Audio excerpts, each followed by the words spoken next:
गोवर्धन का अर्थ होता है गौ, वर, धन।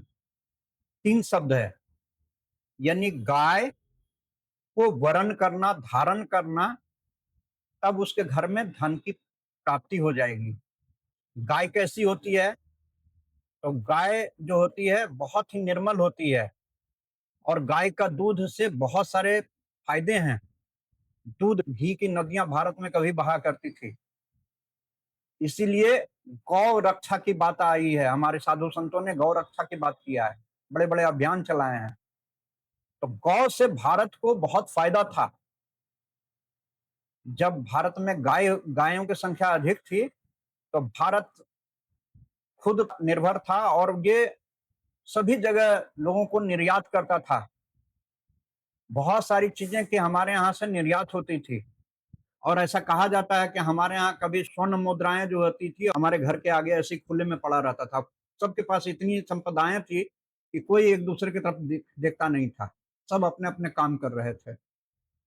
उस समय हमारे देश में बहुत सुख और शांति थी। तो जो गोवर्धन पूजा है, वो वास्तव में यह हमें संदेश देता है कि हमें गायों की रक्षा करनी चाहिए। गाय जो है, इसके बहुत सारे लाभ हैं। गाय जीवन से लेकर मरण तक लाभ ही लाभ है उससे। गाय जब मर जाती है तो उसके चमड़ा भी यूज में आ जाता है। गाय को उस जमाने में तो वन में फेंक दिया जाता था, जैसे पशु उसको हार बना लेते थे उसके मांस का। गाय के हड्डियों का से काफी चीजें बनती है। तो गाय से सिर्फ फायदा ही फायदा है, इसलिए गोवर्धन पूजा का महत्व है। और इसीलिए उसको अन्नकूट भी कहा गया है, क्योंकि गाय गाय जब बहुत संख्या में रहेगी, तो गाय का जो मल मूत्र होता है वो भी बहुत अच्छा होता है।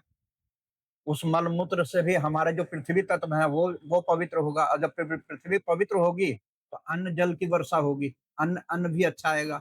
और अन्न जब अच्छा आएगा, और वन अधिक हो जाएंगे, तो वर्षा भी समय पे होगी। तो इस तरह से खेती का जो है, हमारे यहाँ खेती अच्छी होगी, और खेती जब अच्छी होगी तो अन्न भी होगा। तो इसीलिए अन्नकूट की भी पूजा की जाती है। धन्यवाद।